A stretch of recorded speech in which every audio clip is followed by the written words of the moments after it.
so much of what happens when we're trying to find the right free agent is making sure that this guy fits exactly who we are, how we want to play, and what we've already established in the locker room.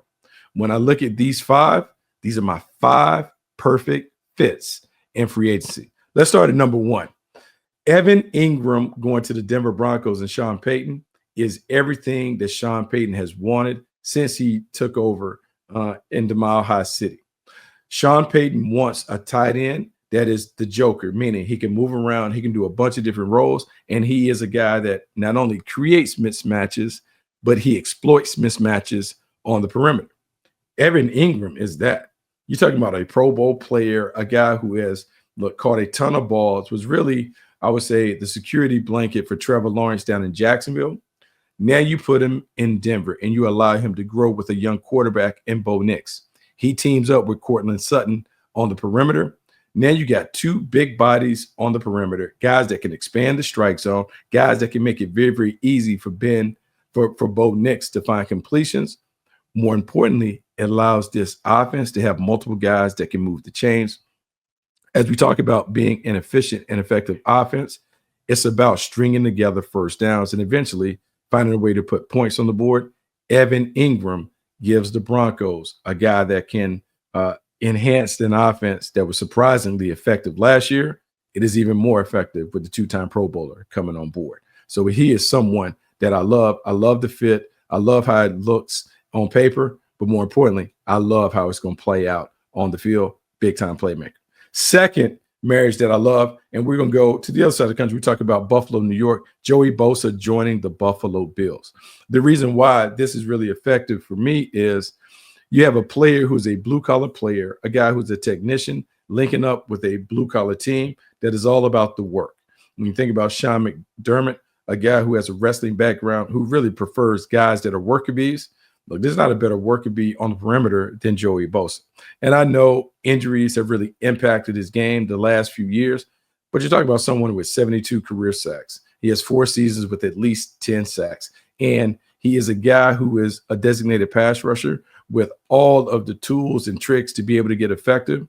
When you put him on the field opposite Gregory Rousseau, a young, emerging pass rusher, now opposing offenses have to pick their poison when it comes to how do I want to slide to protection? Do I want to slide it to the established threat in Bosa or the new and emerging threat in Rousseau? If you slide it to the young guy, just know Joey Bosa can kill you. If he is healthy, he's going to be effective. I just love what this does in Western New York. It not only gives them a chance to continue to reign supreme over their division, but it allows them to have another weapon that they can use when they inevitably face the Kansas City Chiefs in the postseason. Joey Bosa to Buffalo is a win. Love that. Third one, let's just talk about Jonathan Allen going to the Minnesota Vikings. I have talked about Brian Flores being a magician for the last 2 years since he got to Minnesota. What they've been able to do with or without talent on defense has been nothing short of remarkable. But now the Minnesota Vikings are giving him more weapons, more pieces to be able to really play the game the way that he sees fit. He wants to bring pressure. He's going to bring pressure from every angle. But now when you have a guy like Jonathan Allen who can be disruptive in the middle of the line, it enhances how that pressure impacts the quarterback. See, for Brian Flores, bringing pressure is not about getting free run-throughs on the quarterback. It's about creating one-on-one matchups for your guys to be able to win. When you look at the success that they had last year, look, Jonathan Grenard, you think about Andrew Van Ginkel. Well, now you got an interior player in Jonathan Allen and Javon Hargrave, that allows you to have two big bodies that can get after it. In Allen, you talk about someone who's disruptive, great with his hands, does a really good job of countering the counters. Man, he is not only going to push the pocket, but he's going to allow like that purple rain, that aggressive defense that Brian Flores employs. It's going to allow them to go to the next level because now the talent matches the tactics, and that should lead to a lot of wins in Minnesota. I just love having an interior pass rusher to complement the dangerous playmakers and pass rushers that they have on the outside.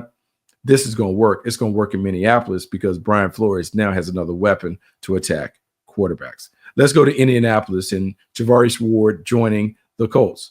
The Indianapolis Colts have a new defensive coordinator, Lou Anarumo. someone who likes to kind of empty the clip when it comes to the variety of defenses that he throws at the opponent. Man, zone pressures, man pressures, drop eight defenses. He'll do it all in the name of getting a win. But you have to have the right kind of guys who have an expansive toolbox to be able to do it. In Ward, you have that. Someone who can excel in man, but also can play zone. Someone who's great with his eyes, has great feet, has nasty and toughness and temperament that you love to see in a CB1, while also retaining the discipline to play within the confines of the defense.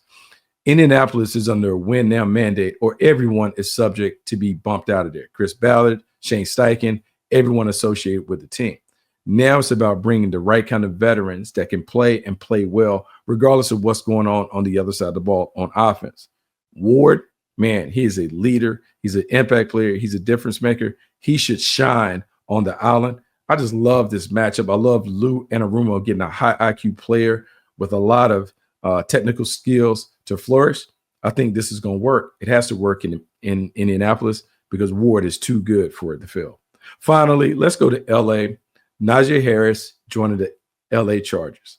Look, there's a saying, one man's trash is another man's treasure. That applies in this case. Harris had 4 straight 1,000-yard seasons in Pittsburgh. But, man, if you hear the Steelers fans talk about Harris, it was as if he was a bum, that he couldn't play, he couldn't get it done, didn't have speed, not explosive, wasn't physical enough. I just know, looking at Jim Harbaugh and how Jim Harbaugh has built teams over the years, whether it's at Stanford or Michigan, San Francisco, LA with the Chargers, he always wants to grind it out with a big back. Najee Harris gives him the big back that he's been looking for. Look, he's rough, he's rugged. He may not have like the home run speed that some covet, but man, he's a glider who is going to consistently find the positive yards behind the line. And I'll say this would be the best offensive line that he's played in, because in Pittsburgh, they couldn't necessarily block at the point of attack. Well, now Najee Harris won't duck and dodge defenders in the backfield. He'll have an opportunity to get to the hole clean. And we've seen when he gets to the hole clean, he certainly has the size and the strength and the power to turn 3 and 4 yard games into 10+ yard games when given that chance. In LA, where it's an emphasis, look for him to be the bell cow that they've been lacking, because they want to run the football. They want to play with an edge. They want to be super physical. He gives them that. But the added dimension that Najee Harris brings that hasn't been fully realized, he can effectively catch the ball out the backfield. Soft hands, big guy. So now on those checkdowns, when Justin Herbert can't push it down the field, or Ladd McConkey or Mike Williams or others, he can dump it down to Najee Harris and let Najee Harris get loose on the perimeter. I like this fit because it gives them the ability to retain their toughness, their rugged demeanor when it comes to the running game, but it also gives them an effective weapon out the backfield that can catch passes and make things happen on screens and swings, which you like if you're Justin Herbert. So there you go. My 5 perfect marriages: Evan Ingram to the Broncos, Joey Bosa to the Buffalo Bills, Jonathan Allen to the Minnesota Vikings, Charvarius Ward to the Indianapolis Colts, and Najee Harris to the LA Chargers. Those 5 guys are going to have spectacular seasons and a lot of success because they are in the right environment to fully tap into their talent. So there you have it. That is the show for the day. Make sure you continue to subscribe, like, rate, review, do all things with the Bucky Brooks Show, but everything on the Believe Network. We really have assembled a nice collection of, I would say, talking heads that can talk about everything: football, baseball, basketball. We got you covered. Make sure you come back to the Bucky Brooks Show. The NFL draft is heating up, about a month away.